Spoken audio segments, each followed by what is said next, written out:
বেশ অনেকটা কাজ এগিয়ে গেছে, দেখতে পাচ্ছ বাইরে থেকে আমি তোমাদের দেখাচ্ছি। আপাতত ঝড়জল বৃষ্টির মধ্যে এখানে দাদারা দেখো ভেতরে কাজ করছেন, এই মণ্ডপের মানে বাঁশ বাঁধার কাজকর্ম করছেন। তো এনাদের জন্য কিন্তু সুন্দর সুন্দর মণ্ডপ আমরা দেখতে পারি, এনাদের জন্য মানে হ্যাটস অফ। মাঠের মধ্যে নেমে গেছি, যে আদিবারবাড়ির যে পুজো প্রাঙ্গণ আমরা পেছনে দেখতেই পাচ্ছ, বেশ দারুণ একটা স্ট্রাকচার কিন্তু গড়ে উঠছে। আর এখানে সম্ভবত যেমন ভেতরে ঝাড়বাতি টাড়বাতি থাকে, লাইটিং সেরকম কিন্তু থাকতে চলেছে। উচ্চতাটা আছে ওই 72 থেকে 74 ফুট উচ্চতা আছে, আর চওড়ায় আছে 110 ফুট। 6টা চূড়া কিন্তু পরিষ্কার বোঝা যাচ্ছে, আর এখনো অনেক কাজ বাকি আছে।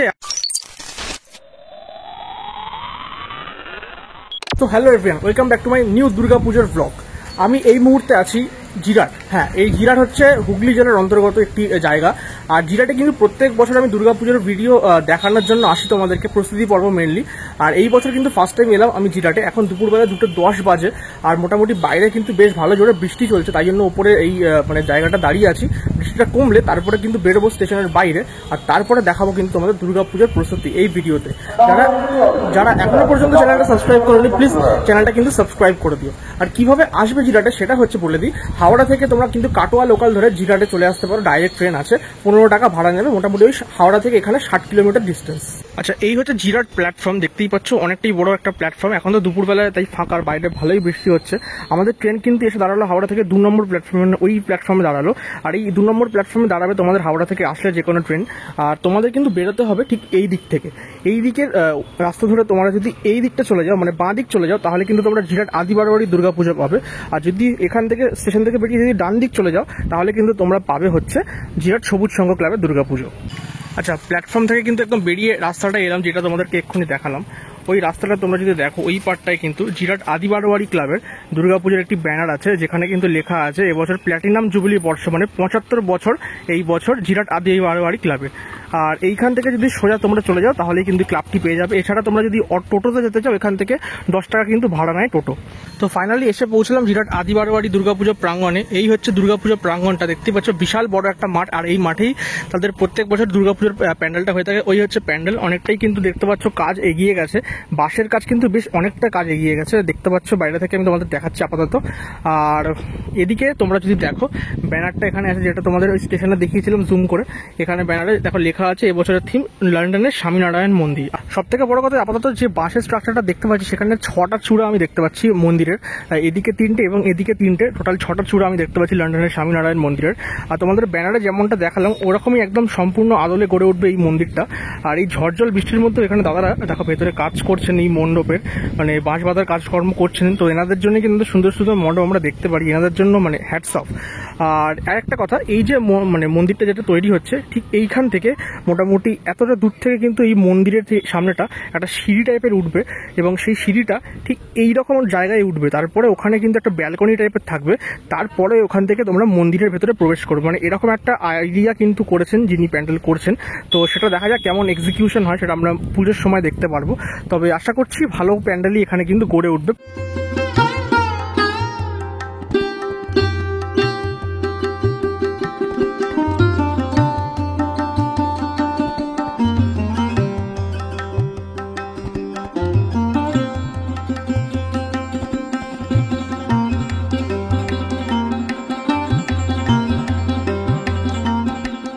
জল কাদার মধ্যে নেমে গেছি, কেননা জল কাদার মধ্যে যদি বাঙালি হয়ে নাই নামলাম, তাহলে আর কি বাঙালি হলাম। কেননা সেই ছোটবেলার কথা মনে পড়ে যাচ্ছে, যখন এই ফুটবল খেলতাম কাদার মধ্যে, সেই কথা মনে পড়ে যাচ্ছে। এখন গোলপোস্ট আমি দেখতে পাচ্ছি, বাট খেলার সঙ্গী কেউ নেই, সবাই এখন মোবাইল হাতে ব্যস্ত বাড়িতে।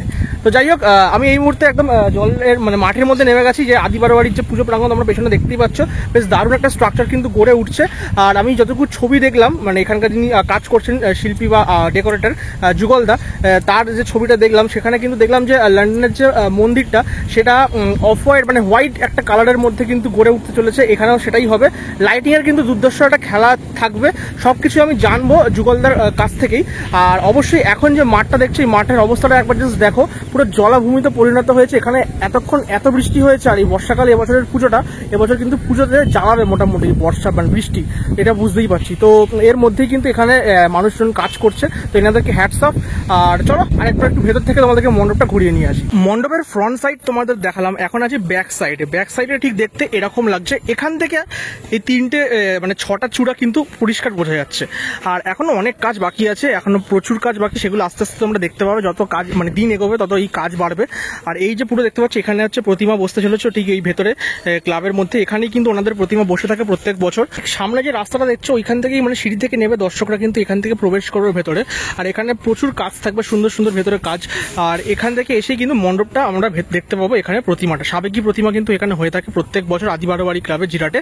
আর এখানে সম্ভবত যেমন ভেতরে ঝাড়বাতি টারবাতি থাকে লাইটিং সেরকম কিন্তু থাকতে চলেছে আশা করছি। আর ভেতরেও কিন্তু আমি দেখতে পাচ্ছি বাটামের কাজ অনেকাংশেই কিন্তু এগিয়ে গেছে, এখানে দেখো বাটামের কাজ শুরু হয়ে গেছে এই জায়গাগুলোতে। আর ভেতরে অ্যাকচুয়ালি যেখানে প্রতিমা বসবে সেখানে দাদারা কিন্তু বাটাম কাটাকুটি করছে, মাপঝোপ করছে, ঠিক ওই জায়গাটায় কিন্তু কাজকর্ম চলছে।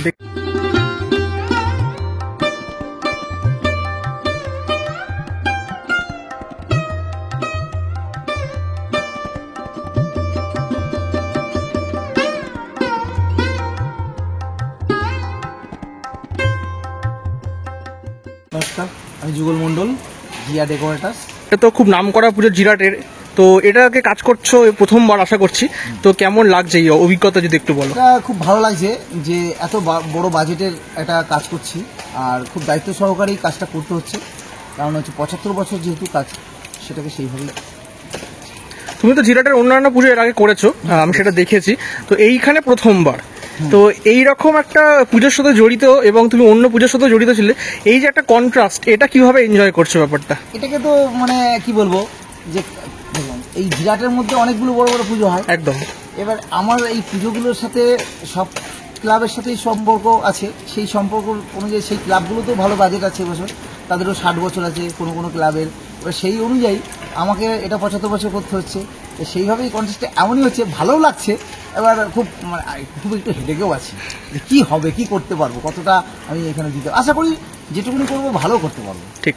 আর এবছর এখানে কি থিম হচ্ছে বলো? এটা হচ্ছে লন্ডনের স্বামীনারায়ণ মন্দির। আচ্ছা, তো এই মন্দিরটা মানে কি, হঠাৎ এই মন্দিরটা কেন ভাবলে? এই মন্দিরটা ভাবার কারণ হচ্ছে এখানে এই স্বামীনারায়ণ মন্দিরটা একটা আলাদা রকম একটা ঐতিহ্য আছে। ভারতবর্ষে অনেকগুলো এই মন্দির আছে, বিদেশেও আছে, তো সবাই তো সব জায়গায় গিয়ে দেখতে পায় না মন্দিরগুলো। এই জন্য এখানে দেখলাম নতুন করে 2024-এ 23-এ বুর্জ খলিফা, 22-এ অনেক রকম অনেক কিছু হয়েছে, কিন্তু স্থাপিত আমাদের যে হিন্দু মন্দির সেটা কম হচ্ছে। দেখলাম এই বড় একটা মন্দির এখানে করলে মনে হয় মানুষ ভালো এটাকে নেবে। এবছর আমি যদি দেখি কলকাতা থেকে শুরু করে বা জেলার অন্যান্য কল্যাণীতেও আমি দেখছি অনেক স্বামীনারায়ণ মন্দির হচ্ছে, বিভিন্ন জায়গার মন্দির হচ্ছে। তো তোমার কেন মনে হচ্ছে যে এইখানে লোকে আসবে দেখতে, আলাদা কি পাবে সেই মন্দির দেখতে? আলাদা একটা কাজ পাবে বলতে, ওখানে কল্যাণীতে হয়তো স্বামীনারায়ণ মন্দির হচ্ছে, সেটা শ্রীভূমিতে হচ্ছে, শ্রীভূমিতে হচ্ছে, সেটা একটা আলাদা আলাদা জায়গার হচ্ছে। ঠিক। এটা যেমন এটা লন্ডনের হচ্ছে, ঠিক। কল্যাণীতে হয়তো মনে হয় ওটা আমেরিকার হচ্ছে, ওটা হয়তো পুনের হচ্ছে, এরকম আলাদা আলাদা মডেল আছে। কিন্তু মন্দিরের চূড়াগুলো কিন্তু একই, ক্যাটাগরিটা একই মোটামুটি, কিন্তু দেখতে অন্যরকম আছে, মানে নামটা একই ধরনের, দেখতে আলাদা। লোক আসবে এই জন্য। মণ্ডপের উচ্চতা কেমন হচ্ছে একটু যদি বলো? এই উচ্চতাটা আছে ওই 72 থেকে 74 ফুট উচ্চতা আছে, আর চওড়ায় আছে 110 ফুট। আর লাইটিং কিরকম কি হতে পারে? লাইটিং খুব ভালো, লাইটিং এ এমন চমক থাকবে না, যেমন পার সার্ফি, এটা একটা লাইট তো আলাদা থাকছে, আর একটা কমপ্লিট একটা লাইট থাকবে যেটা মাঝে মাঝে ওই সার্ফি আর লাইটের খেলা হবে। আর এমনি লাইটটা থেকেই যাবে, স্পট লাইটগুলো যেগুলো লাগানো থাকবে টোটাল লাগানো থাকবে, আলো হয়েই থাকবে, কিন্তু দেখা যাচ্ছে ঘন্টায় একবার দুবার একটা লাইট শো হবে, মানে চেঞ্জ হতে পারে। প্রতিমা কিরকম কি চমক থাকছে? প্রতিমার একটা চমক আছে আলাদা, প্রতিমাটা খুব সুন্দর প্রতিমা করেছে ওরা, এটাকে একটু সিক্রেট রাখতে চেয়েছে, সাসপেন্স রাখতে চেয়েছে, সবাইকে বলতে চাইছি না এখন, বলছে সেটা পরে আমরা। মানে সেটা কি সাবেকি না থিমের সাথে কিছু একটা? ওরা এটা ওদের সাবেকি হয়। হ্যাঁ, আচ্ছা। তো কি বলবে দর্শকদের, তোমার এই পুজো বা এই ক্লাবকে নিয়ে কি বলবে? ক্লাবকে নিয়ে এই দর্শকদের একটাই বলবো যে আপনারা আসবেন, এবং জিরাটে খুব ভালো ভালো পুজো হচ্ছে এবছর, সবাইকে আমন্ত্রণ জানাচ্ছি আসার জন্য, এসে আশা করি ভালো লাগবে দেখতে। আচ্ছা, আর কবে নাগাদ কি ওপেন হতে পারে একটু যদি বলো? এটা আমরা তৃতীয়া নাগাদ তো ওপেন করে দেবো, একটা চান্স আছে। আজকের এই ভিডিওটা এত পর্যন্তই থাক। জিরাট আদি বারোয়ারি ক্লাবের 75তম বর্ষের সুন্দর একটা থিম কিন্তু তারা উপহার দিতে চলেছে দর্শকদের জন্য স্পেশালি। আর ভিডিওটা কিন্তু মোটামুটি যেটুকু দেখিয়েছি সেটুকুতে তোমাদের আশা করি কোনো রকম কনফিউশন থাকার কথা নয়।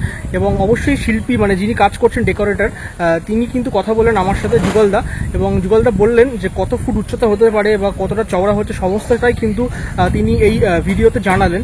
আর অবশ্যই এই পুজো মণ্ডপটি দর্শকদের জন্য মোটামুটি যেটুকু আন্দাজ করে বললেন যুগলদা, তৃতীয়া বা দ্বিতীয়ার মধ্যে কিন্তু খুলে দেওয়া হতে পারে। তো অবশ্যই এর সময়ের মধ্যেই তোমরা কিন্তু এই পুজো প্যান্ডেলটি সম্পূর্ণরূপে দেখতে পাবে। আর হ্যাঁ, আজকের আমার এই ভিডিওটা তোমাদের কেমন লাগলো সেটা কিন্তু ডেফিনেটলি কমেন্ট বক্সে জানিও না। জিরাট থেকে যদি কেউ দেখে থাকো অবশ্যই কমেন্ট করো এবং ভিডিওটি শেয়ার করো। আর জিরাটে শুধু এই পুজোটি নয়, এছাড়াও কিন্তু মোটামুটি 4-5টা বড় বড় পুজো হয়। তো আজকে আমি যখন জিরাটে এসেছি, আশা করবো অন্তত এই পুজোটি ছাড়া আরও 1টা কি 2টো পুজো তোমাদেরকে তুলে ধরার, কেননা ট্রেনের টাইমেরও একটা ব্যাপার আছে, যতটা পারবো ততটাই কিন্তু তুলে ধরার চেষ্টা করবো। তো চলো আজকের ভিডিওটা এখানেই শেষ করলাম, দেখা হচ্ছে খুব তাড়াতাড়ি পরবর্তী ভিডিওতে। Good bye.